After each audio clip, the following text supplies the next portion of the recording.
Disney, the world's greatest storyteller, brings the world's greatest love story to the screen. Bambi, the story that proves that love can be loaded with laughs. Well, what's the matter with them? They're Twitter-pated. Twitter-pated? Yes. Bambi, the story of a deer who learned that love means many things to many people.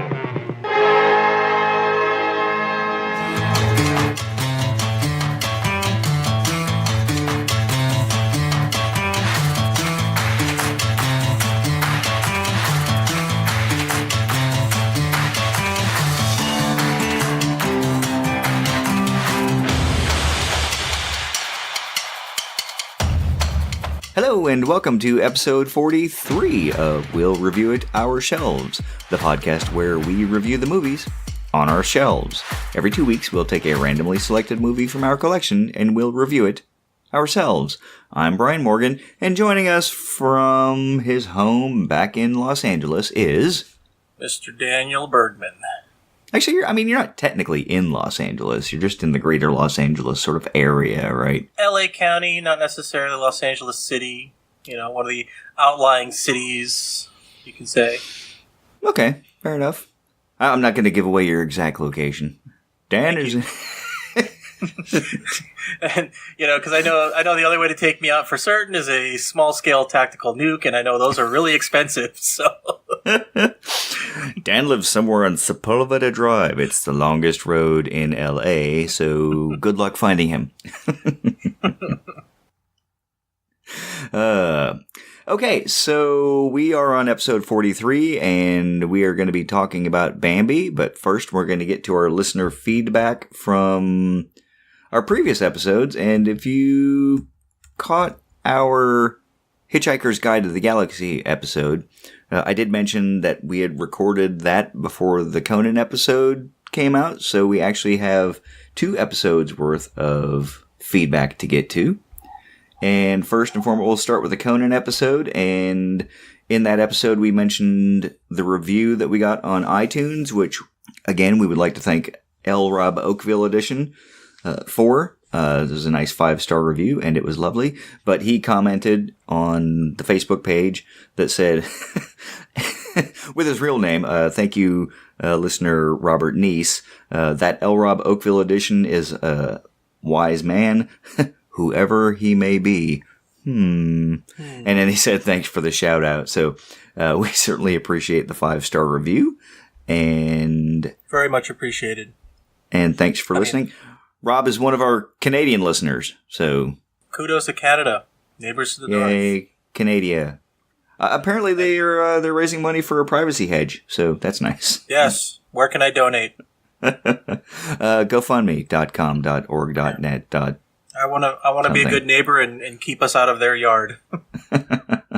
And then on our Hitchhiker's Guide to the Galaxy episode, we got some feedback from listener Jeff, who said... In this episode, Brian made a comment to the effect that it's no big deal if a movie doesn't make money. Studios just move on to the next one. Actually, it's not particularly uncommon for a major box office flop to bankrupt a studio, not to mention, sometimes, costing people their jobs/careers. And I don't recall the specific comment, but I think the intent of my statement was to say that some studios will just write that off as a loss and move forward, but he linked a YouTube video that shows a bunch of movies that actually caused the studios that were making them to fold. And I understand that as well. So it is a risk. If Disney makes a flop, they're not going to go under. And that's kind of what I was going with, like some of the bigger studios. That's what I was going to say. It's like, I guess that really depends on the studio and just how big of a flop it ends up being. Because, some studios can shake it off and others will be like, hey, man, our whole future depends on this. And turns out you don't have a future. Right. And the part where people lose their jobs, really does suck. And the only thing that I can hope is that when they're either absorbed into other studios or when they go out looking for new jobs, that they're able to find them. It sucks to hear about people losing their jobs. Yeah, and we said it before. We can really look at movies as an art form, and And that's the thing. Just because a movie flops at the box office and causes a studio to go bankrupt doesn't necessarily mean it's a bad movie. It could be a wonderful piece of art. But ultimately, the facts of life is that these things are made first and foremost to make money. And unfortunately, there is fodder. Yeah, absolutely. And sometimes they're made just for limited release so that they can get accolades. I mean, there are plenty of movies that have been released just enough to get into the Oscar buzz so that they can receive an award and use that as a springboard to make other projects. I mean, there's a lot of business considerations in there and a lot of public relations and publicity, marketing, all that kind of stuff involved. So beef up a resume. Yeah, absolutely. Like when you say, from the Oscar-winning director, blah blah blah of X and so movie, that's definitely a marketing bullet. Yeah, and I just like to add that just because a movie wins an Oscar doesn't necessarily make it a very great movie either. Oh, I agree. I've seen some movies that won Oscars. I'm like, I didn't like it, but it's like any art. I don't know from art, but I know what I like. Yeah, well, it's funny because there's a lot of Oscar-winning movies. I mean, movies that have won Best Picture that people forgot about, and the ones that didn't win are the cult classics, or the ones that people say, "Oh, remember that movie? Yeah, I love that movie. Oh God," So yeah, just because one flops doesn't necessarily make it a bad one, and just because one wins an Oscar doesn't necessarily make it gold. That's my 2 cents. I know I've got plenty of movies on my shelf that are hot garbage in plenty of people's opinions, but I absolutely love them. So yes, beauty is in the eye of the beholder. And Jeff also commented that he just finished the Conan episode and downloaded the Hitchhiker's Guide to the Galaxy episode, so we won't read that one. As we put out on the Facebook page, but we have not yet actually put it out in the podcast. There's a new method of contacting us. If you're interested, you can dial 804-699-1067 on your telephonic device and leave us a voicemail, and we can play that on the podcast. So if you're interested in hearing your own voice immortalized on the internet and you give us permission, we will happily play your voicemail. If not, we'll just read it. Since we've started that, we posted it on the Facebook page, so it's been out there for a minute. But yeah, wouldn't calling the phone number for a feedback line, isn't that kind of implied permission, or is there some legal precedent that they have to specifically I don't know. say? I'm not a lawyer, and I haven't stayed at a Holiday Inn Express or anything like that. So yeah, we have to say, if there's anybody out there who knows anything about this, it's like if you're calling a line about giving feedback about a movie or anything like that, if that's implied consent, that your voice can be used. I think it is. We're just going to say it now. It's implied consent, and we'll let our lawyers battle it out when we need them. And we promise we will not use your voice for our marketing campaigns.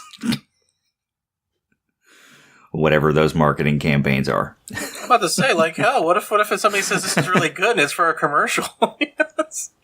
Well, we'll simply quote them and say, listener Jeff said we're really good, or, L. Rob Oakville edition said we're really good. So okay, we're okay with that.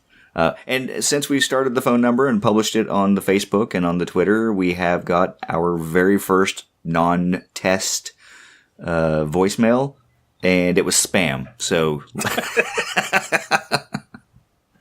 and we only got part of it. So the voice... it's just a Google Voice number, and Google Voice transcribes the message. So part of the fun is actually reading the messages the way Google Voice transcribes them. But basically all we got was a partial voicemail that says, "Do not call list, press 2 now." Which I assume is if you don't want to be on the do not call list. Sadly, I was not able to get to the phone number to press 2, but whoever you are, we don't want to be on your call list. Yeah.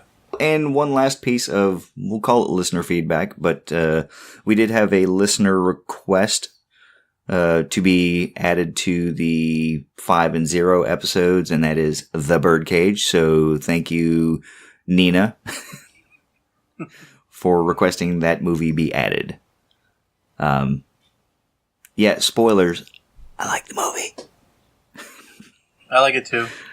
So that'll be a fun one. All right. With that, Dan, how did Bambi get on your shelf? I have an OCD issue when it comes to certain movie collections. And for, Disney Vault Blu-rays, yes, it is definitely a movie that needed to be on my shelf because it's part of Disney history. I needed it. I wanted it. I bought it. I ruled.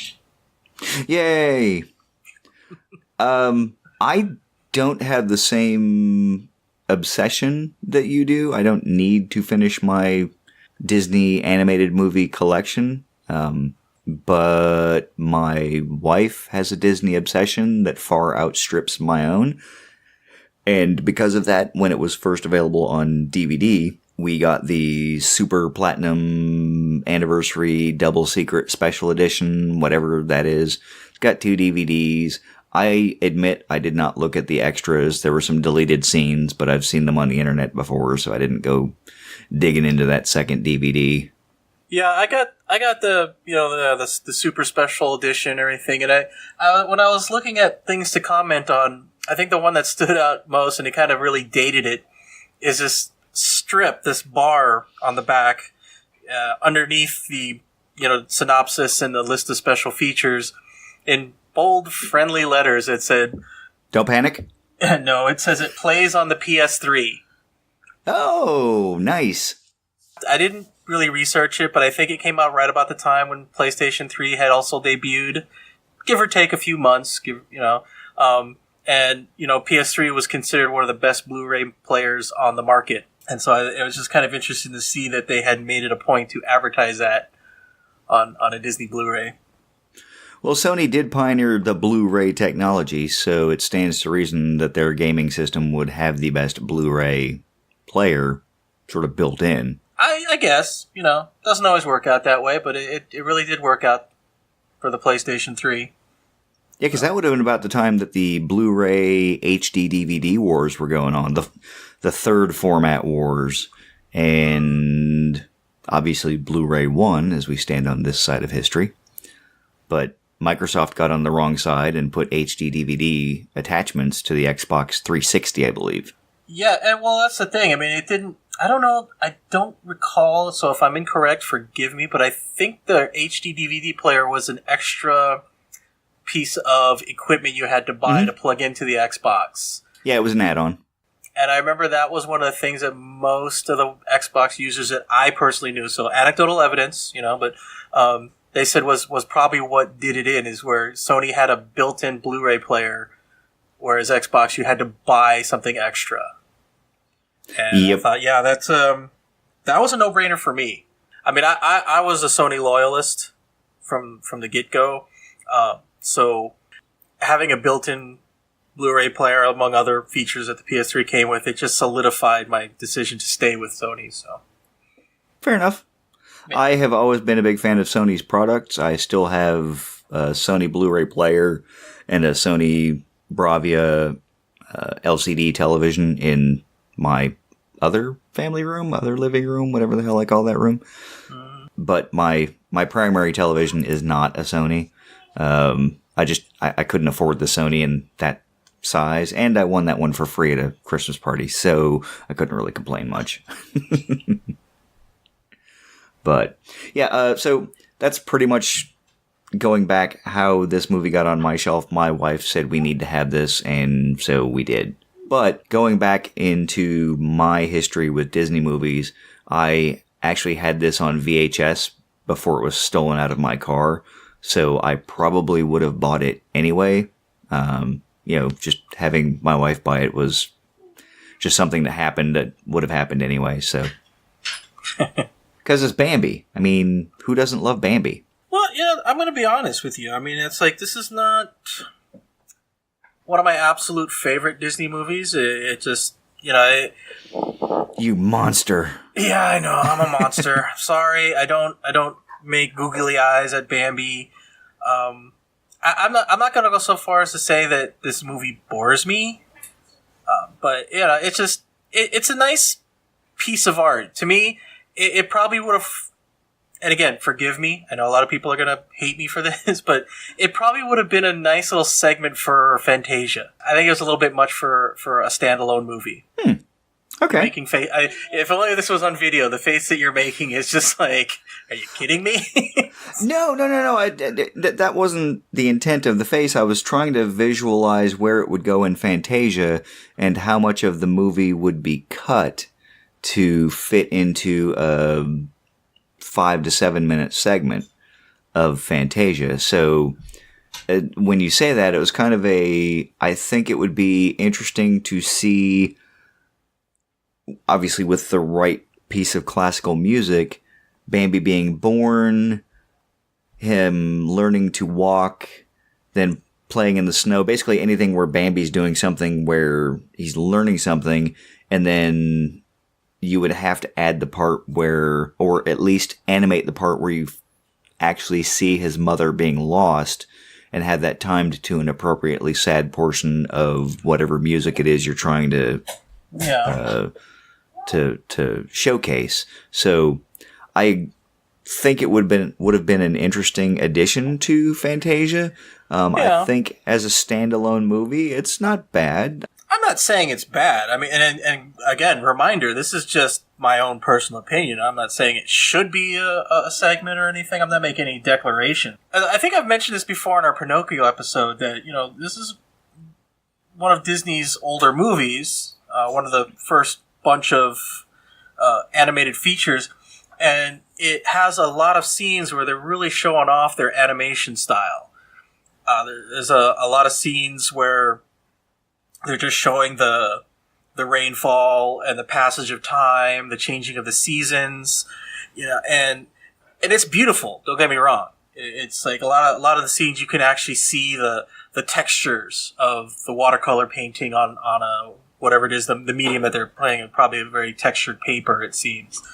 So it's and especially the Blu-ray that I got, because the Blu-ray was released, I think, somewhere in 2006. And the DVD release, they said they cleaned up over 100,000 frames individually to make it nice. So on the Blu-ray, it's a beautiful rendition. And where was I going with this? I don't know. You were saying that it was showing off the animation style, and that was really the big thing.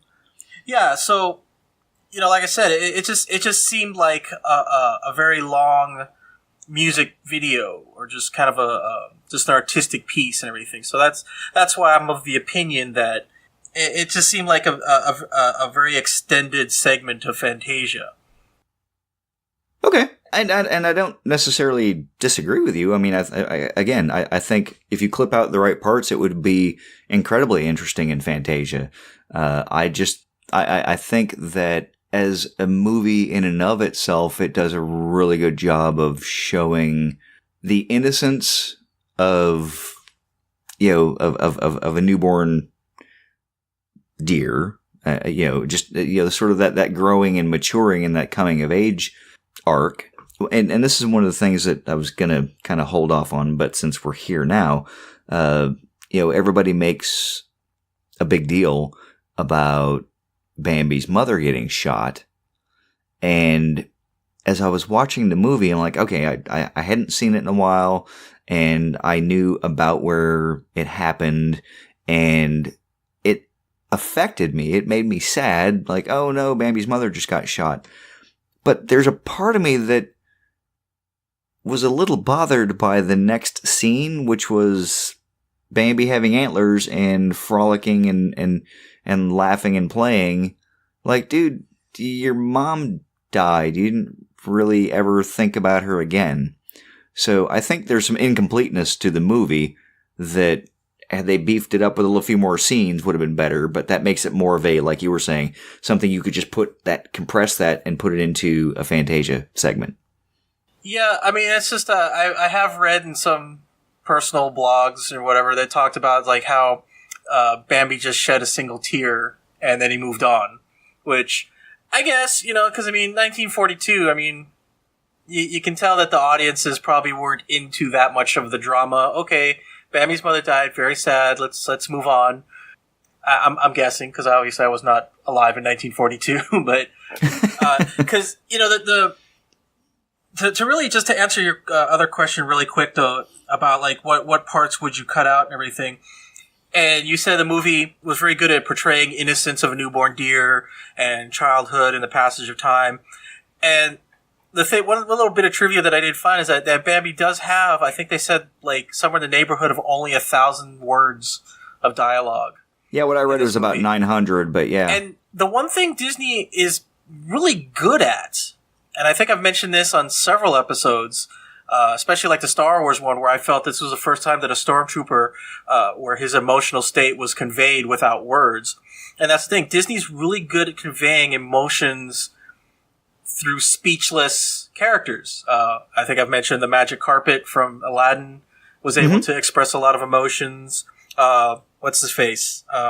Doctor Strange, his cape is also able to express, so I think if you were to cut out most, if not all, the dialogue in this movie, I think you would get a lot of the same emotional responses. I think if Bambi's mother, other than the fact that you just have to assume that Bambi's his name based on the movie title,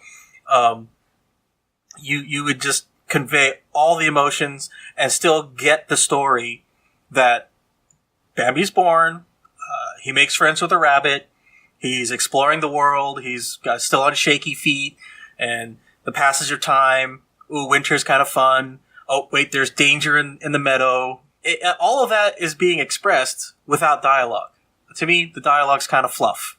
Almost like explaining stuff that doesn't need to be explained. Because, when a deer pops his head up and he darts around and looking at everything, hey, that deer's frightened. Yeah, and I agree with you. Disney has always done very good animation to capture the emotion of whatever it is they're animating, be it a deer or a human or a carpet, as you said.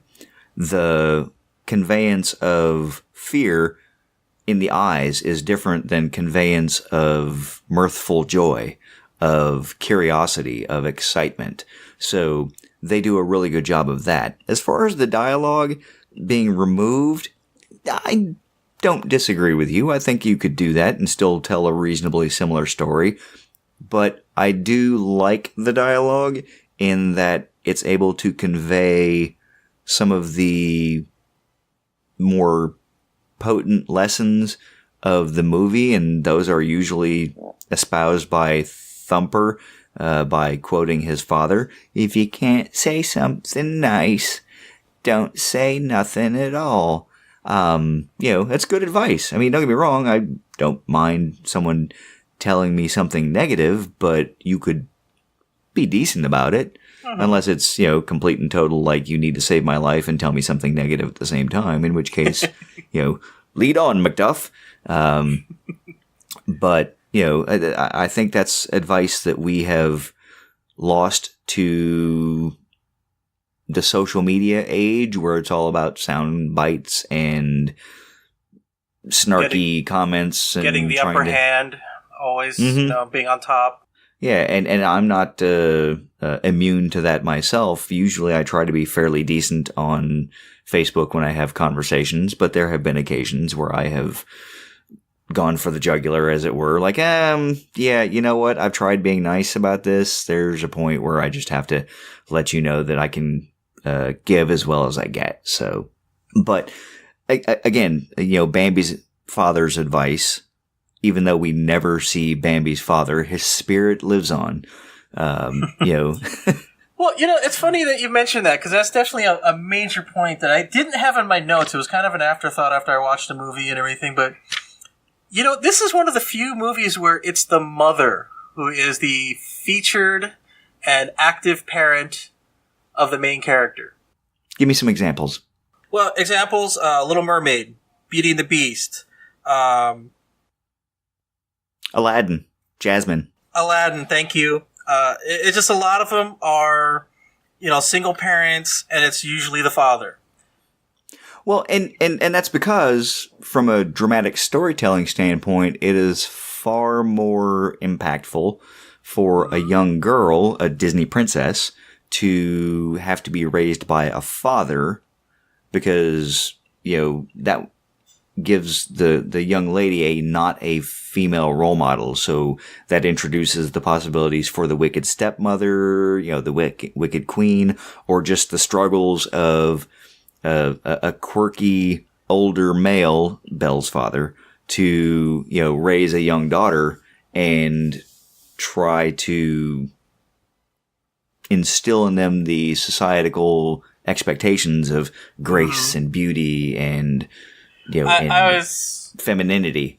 I liked, if anybody's ever watched Mystery Science Theater 3000, while reviewing a movie, they had stated that, hey, why is the female character only have a father?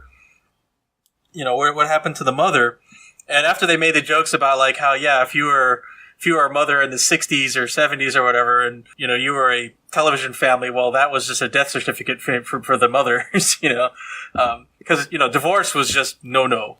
We weren't gonna portray divorce, so it was always a widower, and it was so that the male character can dispense fatherly advice and espouse morals and everything while still being single and be able to mix it up with the ladies, Hey, with the ladies.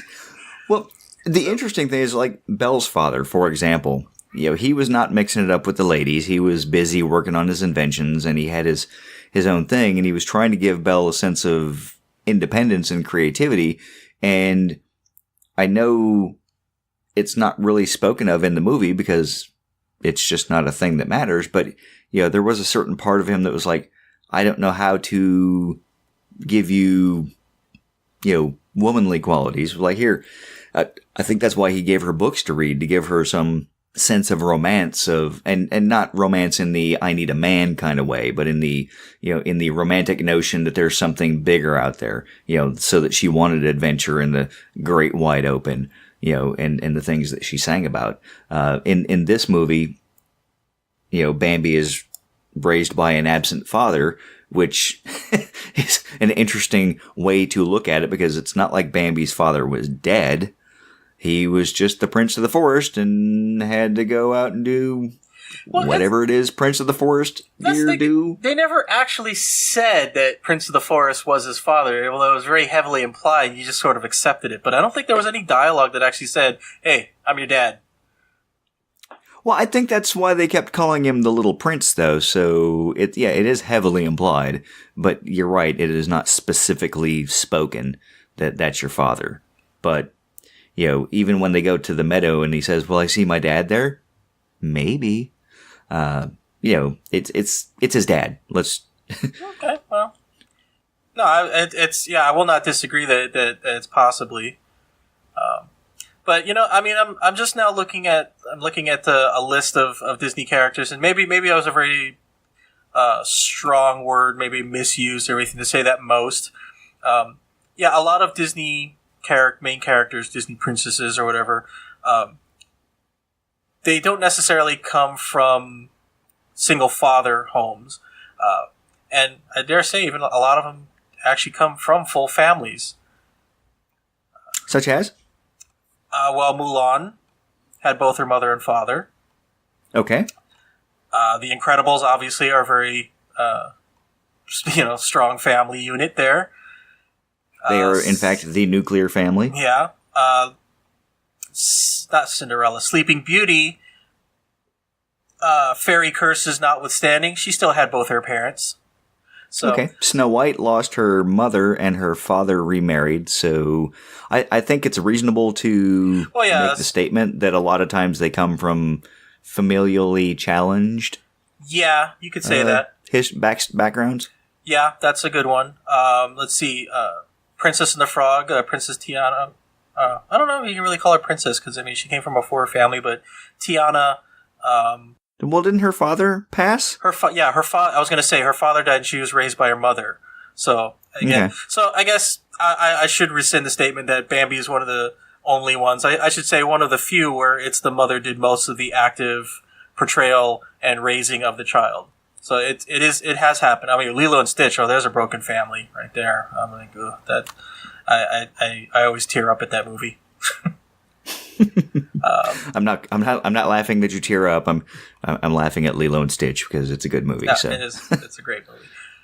So, and Brave, father and mother there as well. Yeah. So okay, but again, because the focus on Disney princesses tends to draw the mind, if you will, to the struggles of their princesses. You look at Snow White, broken family; Cinderella, broken family; Belle, raised by her dad; Little Mermaid, raised by her dad. I mean, again, it's not outside the realm of possibility to make that quick jump conclusion. Yeah. But if you look at the 50 some odd movies, again, you're going to find examples of this, that, and the other thing. I noticed you didn't say anything about The Sword and the Stone and The Black Cauldron. No, because they're not the first and foremost, but we could mention them if you'd like. Those will be reviewed at some point because guess what? Own those too. Yeah, so, they are Disney movies. Like I said, I have OCD or anything. But, But you had mentioned earlier about the animation, and I did want to touch briefly on that because one of the things that I like to ask myself when we watch these older Disney movies, like when we watched Alice in Wonderland and Pinocchio, is does the animation hold up? And I think in this case, the answer to that question is yes, absolutely. It looks like something that you could watch today, and it might be a little more fleshed out with some computer animation and that sort of thing, but it's definitely good animation that stands the test of time. I didn't really care for the fire sequence. I think, again, that, that would be changed nowadays, but most of it from a 2D cell animation sense is phenomenal. And as I was doing a little bit of research for this, a couple of things come to mind, and this goes to just the overarching Disney mindset of trying to make things as true to life as they can and yet still convey a talking deer. They brought deer into the studio, and, the artists really studied the deer. They went out and watched deer, we'll call it in the field, maybe in the meadow, but out in the wild, so that they could capture the bounding motion of deer, so that they could be more lifelike, more accurate with that. And they also used an oil painting technique that at the time was incredibly new. So Bambi, again, full-length feature because it was telling a story from a book, and because it was a labor of love for Walt Disney. He really wanted to create this story and showcase this animation. So, again, it's 1942. The movie-going audiences had different tastes. So, kind of going back to like Bambi's mother dying, if you compare this to, and I did, The Lion King. Oh, I did too. Yeah, because there's some very similar scenes. You see Mufasa die, and we know that in the 90s when that movie came out, that we were more, what's the word I'm looking for here? I don't want to say capable, but we were more inured to seeing death in movies. In 1942, movies were still relatively new, and seeing death in animation, in what was pretty much considered a movie for children, Walt Disney even said he just didn't want to traumatize the kids by showing Bambi's mother's death. So, I understand the decision in this day and age, again, with the movie-going eye of 2018, it seems a bit off. Yeah, well, again, it's also that attitude of don't just tell me, show me. And back in the 40s, a lot of movies that you watch are heavily implied. You didn't necessarily show them, you didn't necessarily tell them either. You just kind of implied it somewhere in between. And like I said, Bambi's mother's death is very heavily implied to the point where, like, yep, she's dead. Okay, you told me. That's all I needed. One tear, Prince of the Forest saying, your mother can't be with you anymore. You were told. Whereas the Lion King, we're more of a like, hey, I'm not going to video or it didn't happen. So, Jeez. but see, that's the thing too. It wasn't even a complete show me, It's like you see Mufasa fall into the stampede, and then later on you just kind of find him laying there. He doesn't even look like he's that badly trampled. But you see him actually dead, and that's the thing that's missing from Bambi is you don't see Bambi's mother gone. No. It's just she can't be with you anymore. Aww. Yeah. And then the next scene, they're springtime, getting Twitter-pated. So, and we're going to talk about Twitter-pated in a bit, too. So just, keep that Translation on hot standby. Translation, they're horny.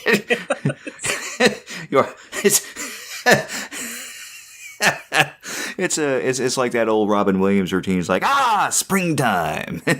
When young men start turning to thoughts of love. Time to do the horizontal bar. Anyway, it's a kid's show. Let's.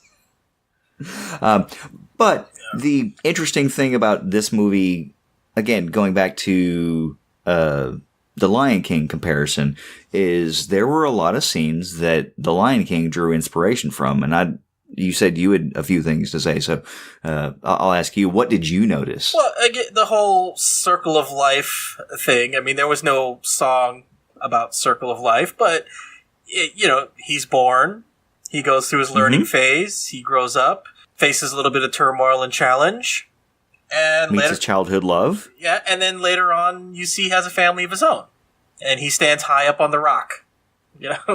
I mean, at least in Bambi, he's standing next to his implied father, and his father sort of steps down and says, "Yeah, I'm gonna go have a beer. It's all you now." Yeah.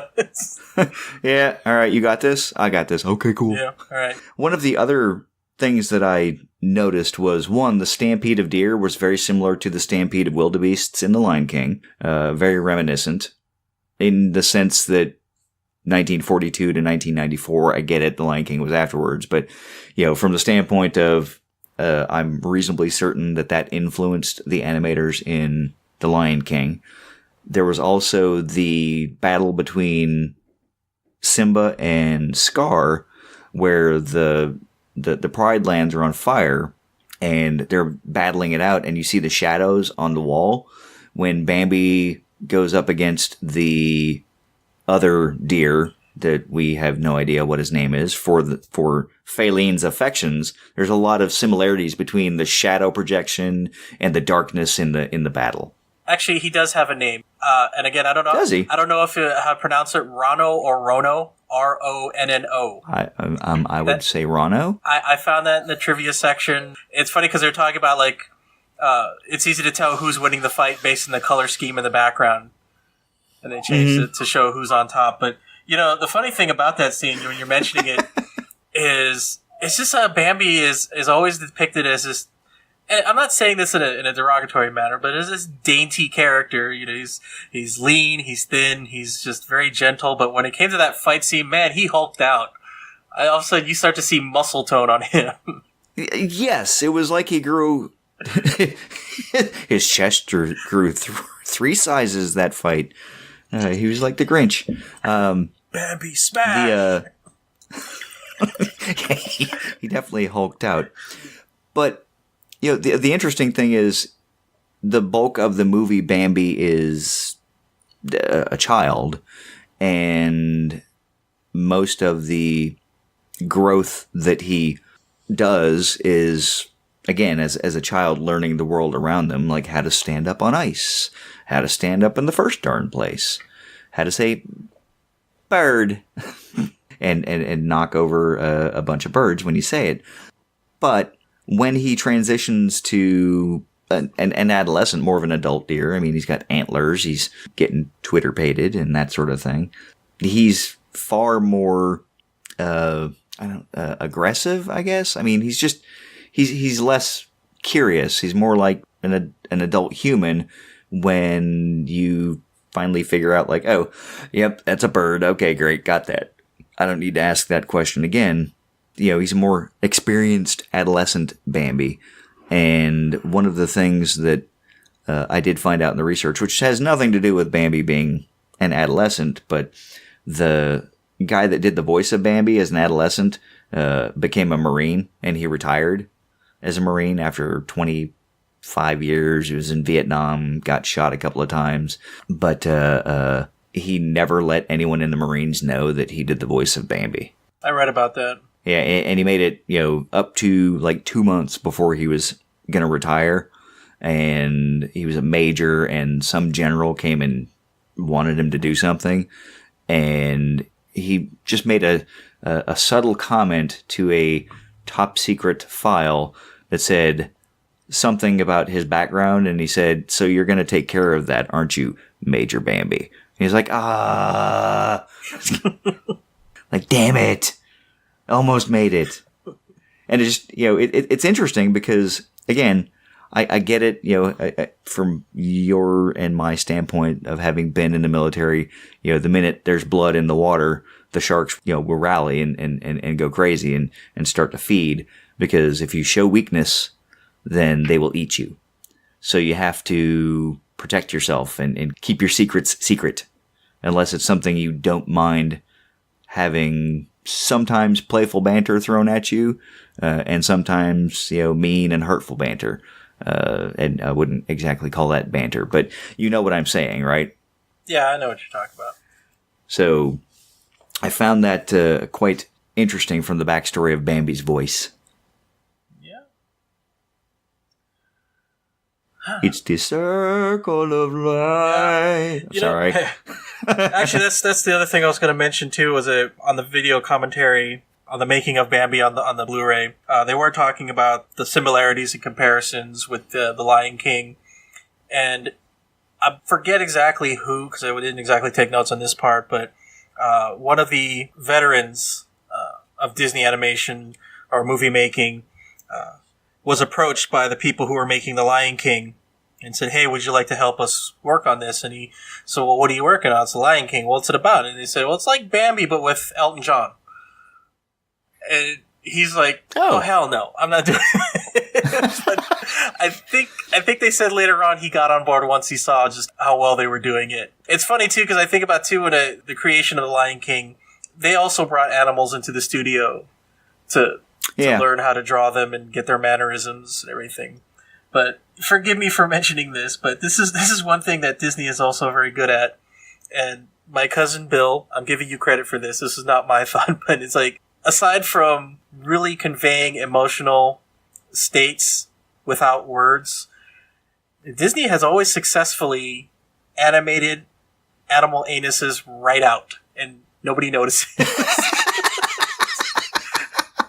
Between deer and lion, wild boars, and it's just, it isn't until you really look and I'm like, yeah, that thing doesn't have an anus.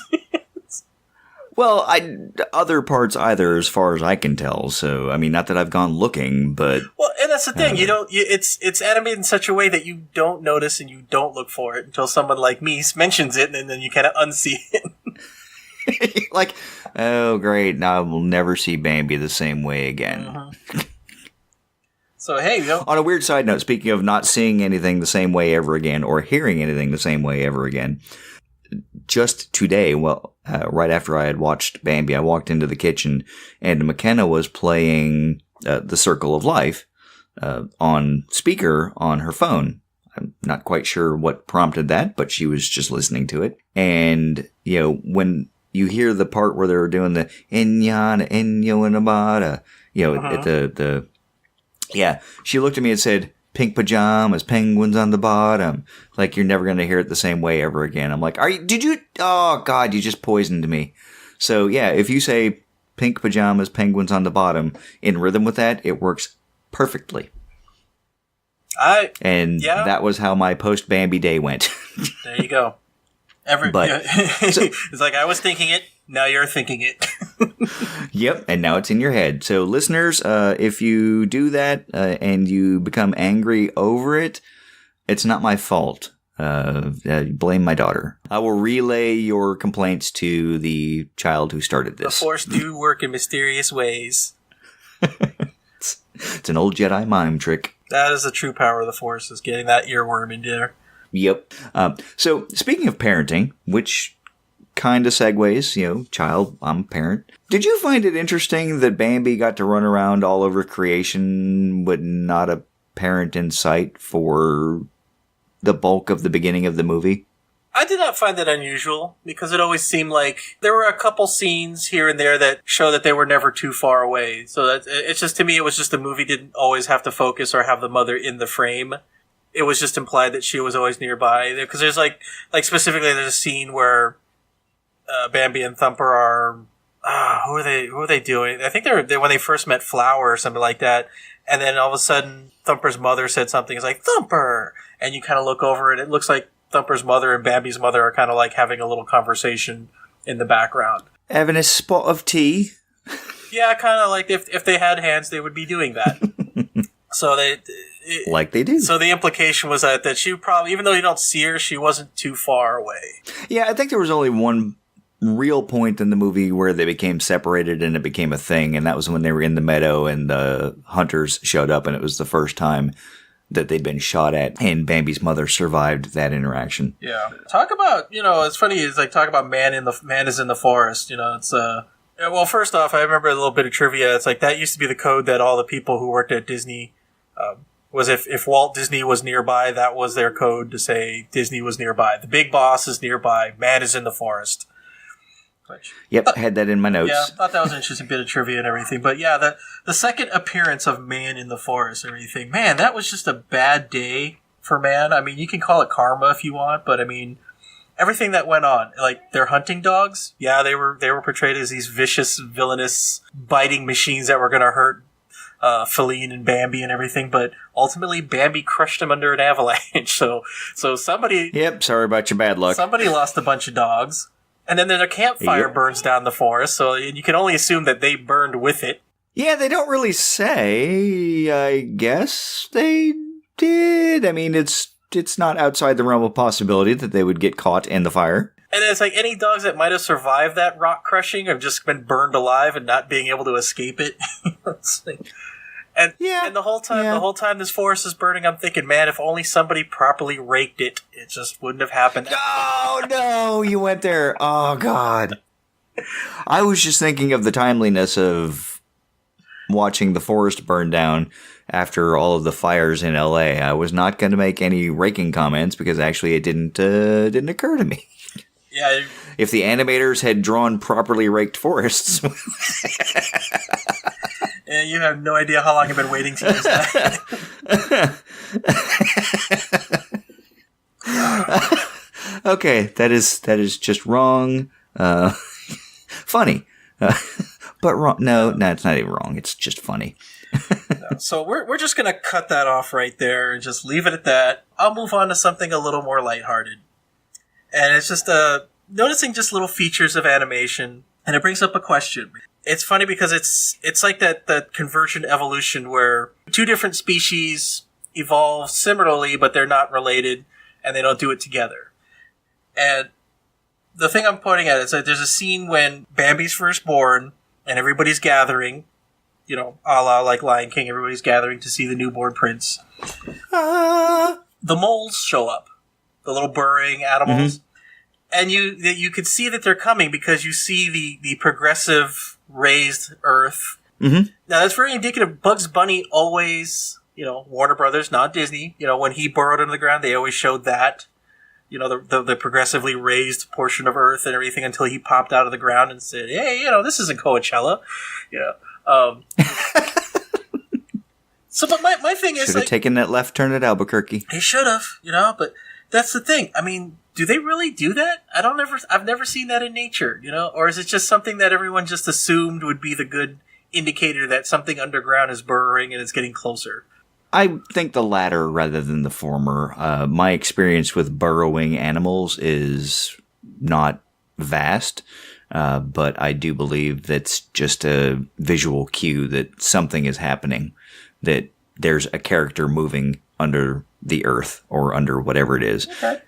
So yeah, trivial matter, not important. Like I said, just want to talk about that. Let's throw it out to the listeners. Listeners, if you've been out into the wilds of, anywhere, and actually tracked burrowing animals, then let us know. I'm pretty sure the Earth is not that malleable, so when they burrow, at least from the documentaries that I've seen, it's more of a dirt behind them, and they go find they make a tunnel. Dig a tunnel, dig a tunnel. Anyway. Well, the other thing I want to say is, I couldn't help but thinking there is a way to make a Mad Max Fury Road reference in this movie, and it's okay. Yeah, this is a stretch, but I think if you really think about it, there's a scene where the first outing in the meadow, when Bambi first sees the Prince of the Forest, and he walks by and he looks up at him, and the Prince looks at him, and he's like, "He looked at me." That's his actual line. He looked at me, and I'm just thinking of it. And my first thought when I saw that scene was Nux. He's like, Immortan Joe! Immortan Joe! And he looked at me! He was scanning the horizon! He looked at me! He was looking at your blood bag, and I was just waiting for Thumper, to go. It's like, the Prince of the Forest looked at me, and it's like, he was scanning the horizon! Okay, I will agree with you. It's a stretch, but all right, cool. I can see it. It's silly, I know, but You do you. Mm-hmm. Speaking of Thumper, and we did already speak of Thumper's fatherly advice, or at least the advice he relayed. I will say that Thumper is and always has been my favorite character from Bambi. Okay. Just because he does relay good advice, and he is genuinely curiously honest in the sense that he's not being malicious about it. It's just an observation. Like, he sure is wobbly. Like, well, yeah, that's a true statement. And he wasn't saying it like, he's wobbly. Look at him. Look at this goofball. He had a nice, gentle filter. Mm-hmm. It's not to say that he didn't have a filter. It was just a very, kind of a very wide, forgiving filter. It's like you said, it wasn't malicious. So it filtered out the maliciousness, but he was, very honest of everything he said. He observed something. He's very wobbly, but in a childlike innocence. Yeah, and I always appreciated that, because that's something that it's cliche to say, and now we see the loss of innocence, which, again, you go to Bambi losing his mother, that is the loss of innocence. You see them, the first experience with the hunters, that is a loss of innocence. So when that happens, it's interesting to see. It's sad because we all went through it, and sometimes we long for those days of childhood innocence where you could just look at things and go, oh, that's really cool, just because it's cool, and not necessarily be constrained by, oh, well, that would never work that way. Like, okay, so what if it wouldn't? Who cares? It was cool while, like watching a movie, for example. Like, when I watch a superhero movie, I know that none of this works. This is not a thing that any human being could do, like Batman. Where does he get those wonderful toys? Like, well, he has a special effects department, and they spend a lot of time setting things up. I have a butler. But you go in there with that willful suspension of disbelief and that sense of wonder, and sometimes it saddens me that we're missing that. I think in general as a society we've become so jaded. And that's why, again, I like Thumper, because that's a return to childhood innocence. Mm-hmm. Now, ironically, my first trip to Disneyland as an adult human, I went with some Navy friends, and I just happened to mention that I thought Thumper was cool, and one of my buddies that I went to A school with used to work at Disney World, and he played Tigger.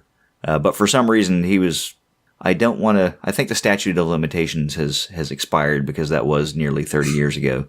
He walked in and walked into one of the stores, walked out with a Thumper, walked into the store, walked out with a Tigger. And when I say he walked out, that was exactly what he did. What he did. There was no stop by the cashier to purchase the item. It was like, if you just walk out like you own the thing, nobody cares. Like, agree to disagree. Yeah. Yeah. Well, when I say nobody cares, it's like, yeah, they care. They just care later, and yeah, don't get caught. I'm like, He never got. crap. He never got caught. No, this is like the very early '90s, and Even then, I think that the Disney Secret Service, then, man, those guys come out of the woodwork like Davy Jones and his sea monsters would just come right out. It's like, you there. It's like, they got the little earpieces, little wrist freaking communicators. I mean, my cousin Bill one time, he his little daughter had a balloon, and sometimes the Disney ear in the balloon kind of gets deformed. Mm-hmm. And he said, like, he didn't even know the thing was deformed, but he said out of nowhere came this guy. It's like, hey, little girl, would you like me to get you a better balloon? Yeah, it's like, what? And he's Ah. yeah. So I mean, if you can get away with shoplifting in Disney, man, you might want to try for Vegas. I would strongly urge our listeners to not even attempt to get away with shoplifting in any venue, as that is, That's wrong. It's not a victimless crime, okay? We all have to pay higher prices because of that, so there. Yeah, but you know what? When you are caught, it's entertaining. But a friend of mine stole my image of childhood innocence. Stole my stuffed plush image of childhood innocence from Disneyland.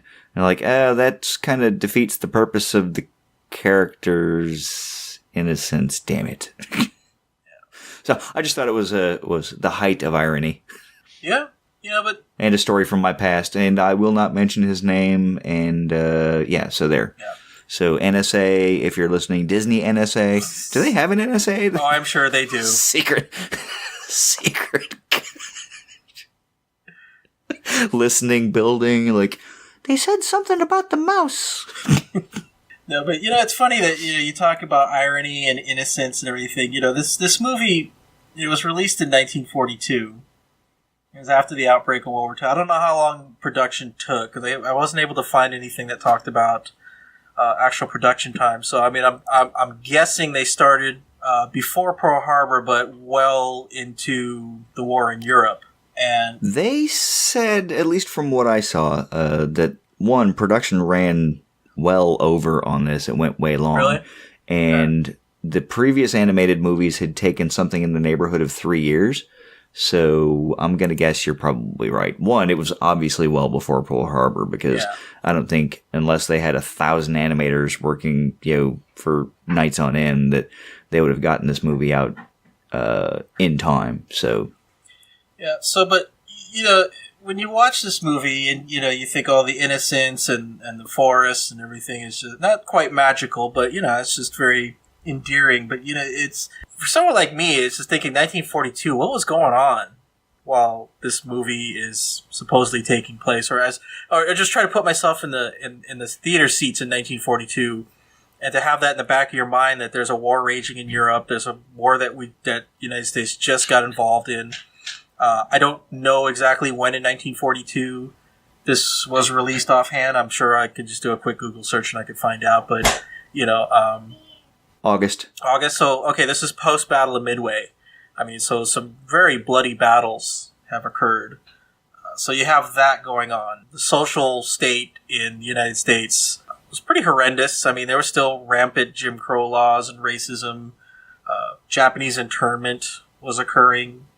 So it's just I don't know. It's like, when you watch this movie and you like to think of that innocence and everything and like to escape. And that's why, one of the reasons why you watch movies is to escape the realities. But, sometimes, I don't know, I can't help but think of that when I watch these movies. I mean, like when I watched The Princess and the Frog, it takes place in New Orleans during a certain time. And it's like I can't help but think just how black people were treated back then, and everyone just seems to be so happy and everything. And it's like, wow, they're either really dealing with it pretty well, or they're just totally ignoring it, or just, I don't know. A little bit of both? Probably a little bit of both, but, it's, I don't know. It's, it's kind of a real, I don't want to say struggle, but it is an exercise in suspending a lot of what's in my head when I think about older movies like this. But I think what you said about escapism, and that's part of why we go to the movies anyway. I think that's a part of why they make the movies, so that you can escape these types of things. I mean, Bambi coming out when it did, I don't think that Walt Disney thought that Pearl Harbor was going to happen, so that's a little different. But by the same token, I think when it did happen, he probably realized that the children of America were going to need some kind of distraction when their fathers and uncles and brothers and aunts and brothers were going off to war. So I mean, there's a part of me that wants to say yes, there's a bit of soft peddling of the horror of the time, but there were also enough movies at the time that showed that sort of horror. This is around the same time that Casablanca came out, and while Casablanca does not specifically show horrible acts, it does address some of the events of the time. Again, Casablanca was filmed with the backdrop of World War II, and there were plenty of other movies that do. So if you're going to be Walt Disney and try to make a magical escapist idea, then this is how you do it, and you don't necessarily directly address the negative things. You just give somebody a chance to escape and see some positivity. Well, it seems though, if you were to look at history, though, I guess it didn't quite work as well, though, because I mean, this movie did lose money. I want to say 1.7 million. Mm-hmm. And it only made like 1.6, which here we go. Bambi lost money at the box office for its first release. Out of its $1.7 million budget, it only grossed back $1.64 million. Not a huge loss, but a loss nonetheless. Although, and that's the thing. I mean, some historians were commentating that it was probably the war. They lost the European market, of course, because the war was raging in Europe for the most part. So their international audience wasn't there. So, yeah, I mean, you're right. I mean, it was to provide escapism. It's like performing a duty, if you will. But I guess in that particular tumultuous time, it wasn't quite enough. Yeah, and again, like you said, it wasn't like European theaters were really hot and heavy. Like find a sheet and project something on a piece of rubble.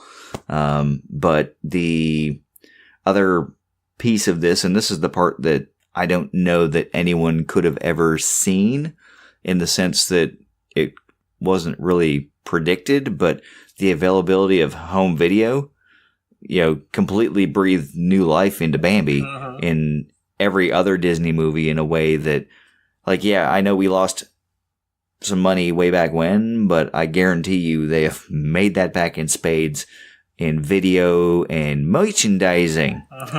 Well, yeah, there were a few points in the IMDb trivia section that talked about later releases that made more money and resurgence in its popularity. And of course, the DVD Blu-ray sales definitely shored it up. So yeah.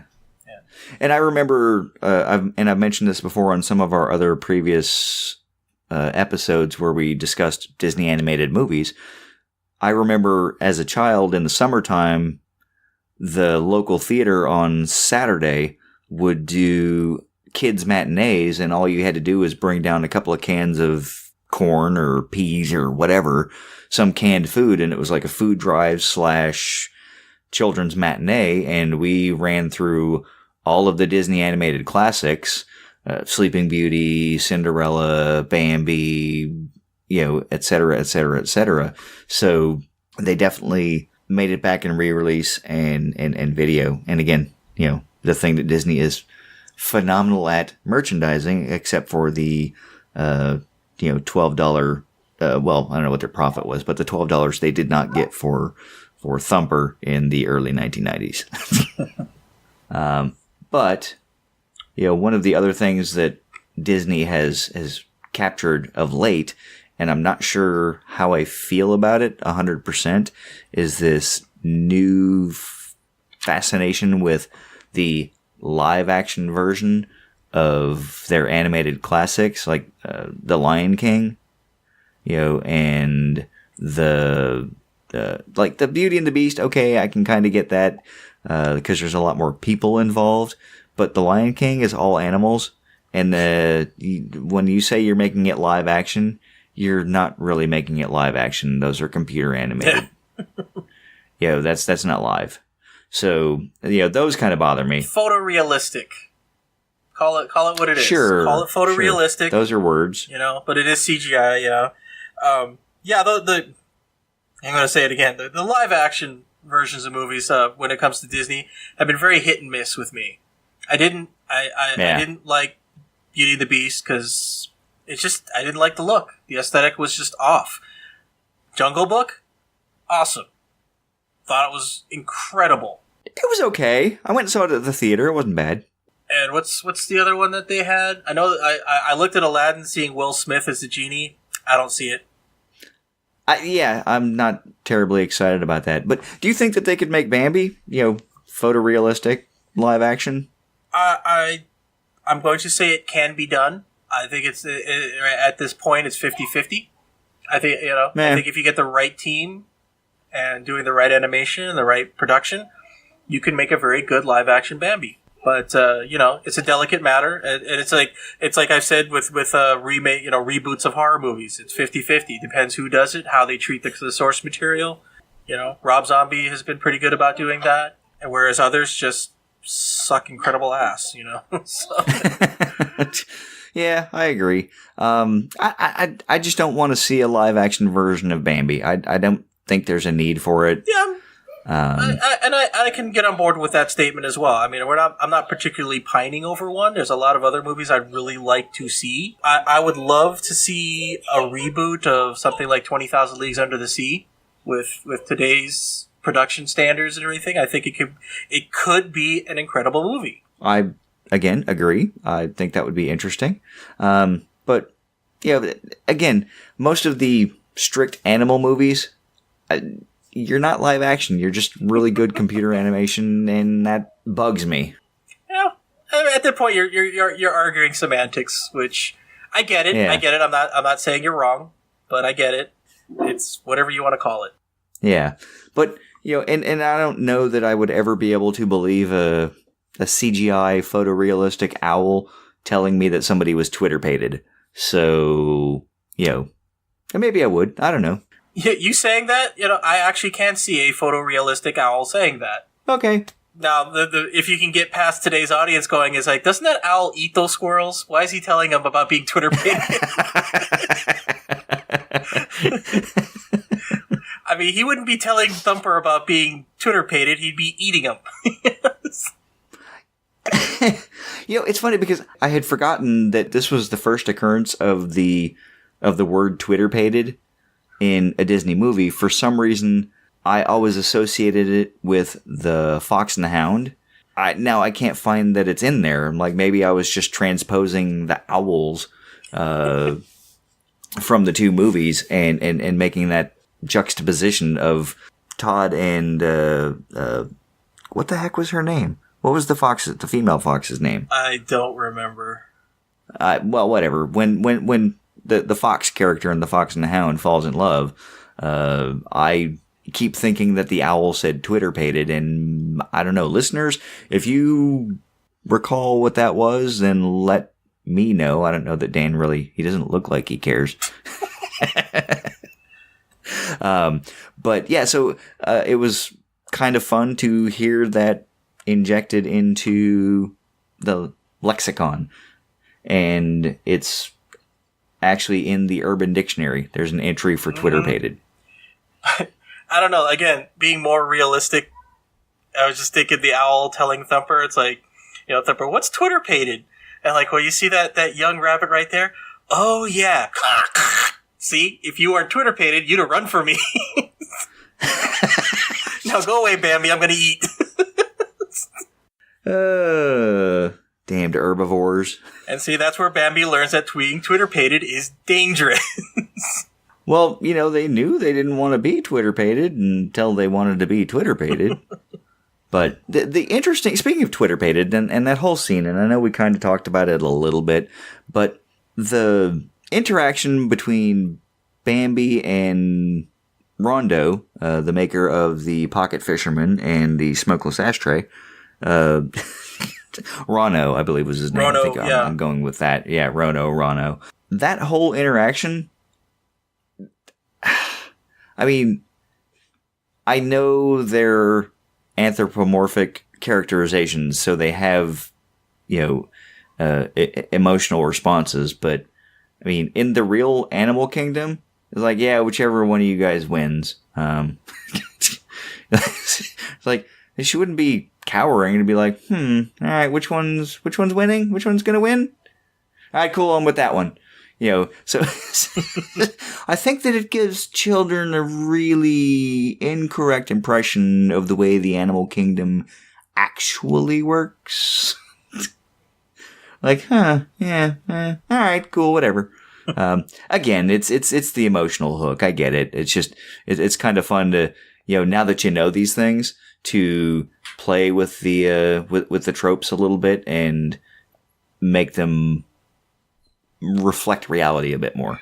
Like, what would have happened? What if? So, okay, so deers fighting in the woods or in nature, they don't kill each other. It's just like, I give up, you win. And then they go do something else, right? I mean, it's not like a fight to the death. I don't think death is the intention, but I think it can and does happen from time to time. I think it, yeah, I agree with you there. I think it's more about establishing dominance. Yeah, if I recall, and again, I'm no expert, but I think there's a few species of deer where the challenge isn't necessarily butting heads. They actually gather stuff on their antlers. They'll like dig up leaves or whatever and just hang them from and whoever's the most impressive gets the mate. Oh, well, there you go. It's all about looks. It's all about it's all about the appearance. It's like peacocks. Like, what do your feathers look like? And which, again, sidebar, and I'm actually kind of running out of things to talk about, so I'm just going to say this one thing and see what you've got left. But, it's funny, everybody talks about women strutting around like peacocks when it's the males of that species that are the flowered ones trying to attract a mate, as opposed to the peahens, which are drab and not very attractive. So, like, men strut around like peacocks, women don't. Get it right. Weird sidebar. Sorry, I just you got that puzzled look. Like, where did that come from? Like, I don't really know. It just I'm like thinking, up. are you like wanting me to respond to that somehow? Or? But I've actually covered everything that was in my notes. I didn't want to stress too much about how much money this movie did or did not make, because it's Disney. In the long run, it paid off. Yeah, in the long run and everything. I just made it as a point to just kind of show that, this was a particular tumultuous time in history when this movie came out, and you could see its effects in its budget, or rather how much money it made at the box office. Like I said, it was considered a box office flop, which we mentioned earlier. Just because it was a box office flop doesn't necessarily make it a bad movie. And history true. basically said otherwise. It said, no, it just was a bad time for the movie when it came out. But this is an incredible movie. It's a classic. It's timeless. People still enjoy it. People are still paying money to see it one way or the other. I think it would do fairly... Yeah, exactly. I mean, if it came out of the El Capitan in Hollywood again, I think it would do fairly well. All right. So where does this go on your shelf? Oh, the exalted Disney Blu-ray shelf. Ma. Where I'm Do you have like a light and all that on there? Or is it, I do not. Laser sensors when you break the plane, heavenly music plays, and angelic chorus? Someday I might. It's just a special shelf where I meticulously put them in order of release. Chronological, I assume. Correct, yes. So okay. So Snow White, Seven Dwarfs, and so on and so forth. And I believe this is the 6th full-length animated feature, as noted in trivia. So, it falls in there. Okay. I love Disney animation, and I always feel weird when I put it lower than like the top shelf. Like, oh, it's Disney animation, and I have to put it up there. I would say this is, in the annals of Disney animation, it's lasted for a good long time. And for that reason, I I'm going to put it on the second shelf, like sort of in the middle, back third of the second shelf. Again, it's a movie that recaptures some of my childhood because that's when I think most of us saw it because, again, geared for kids. Watching it as an adult makes it a little bit different. You can kind of see some of the things, like I said earlier, that maybe they could have spent more time on, like showing Bambi's reaction to losing his mother in a longer sense as opposed to a single tear shed, that sort of thing. Because, and I know this is probably not a popular opinion, but we as men are taught, trained, conditioned to be stoic and not show emotion. And so when you watch this movie and you're impacted by the emotion of losing the mother, if you're a man, you're not supposed to cry. I think this is one of those kind of movies that reinforces that sort of mentality, which is why I think we're kind of where we are now is this struggle for men to figure out how to emote.